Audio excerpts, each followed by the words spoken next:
দর্শক, আমরা দাঁড়িয়ে আছি প্রধানমন্ত্রী শেখ হাসিনার নাগরিক সম্বর্ধনা অনুষ্ঠানের হোটেলের বাইরে।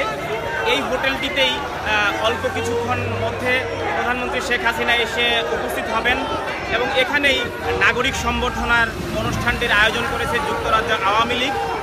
কিন্তু এই হোটেলের বিপরীত পাশে আপনারা যদি দেখেন, এই বিপরীত পাশে বিএনপি এবং তার সমমনা রাজনৈতিক দলগুলোর একটি বিক্ষোভ সমাবেশ আমরা দেখতে পাচ্ছি।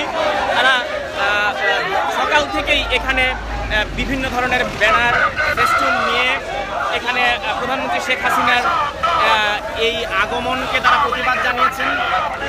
এখানে আমরা দেখতে পাচ্ছি সরকার বিরোধী বিক্ষোভ সমাবেশ অনুষ্ঠিত হচ্ছে।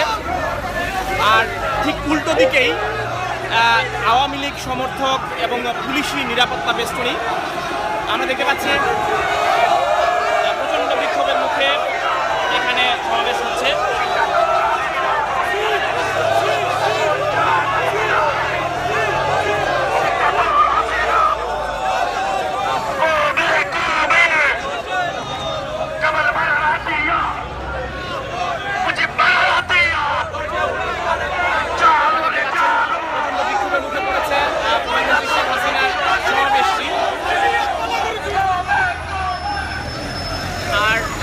এখান থেকেই নিরাপত্তা কর্মীরা সতর্ক প্রহরায় রয়েছেন।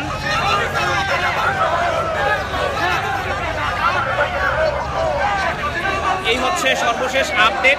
আমরা পরবর্তী কর্মসূচি এবং প্রধানমন্ত্রী শেখ হাসিনার সমাবেশের সংবাদ নিয়ে আপনাদেরকে আপডেট জানাবো। ধন্যবাদ।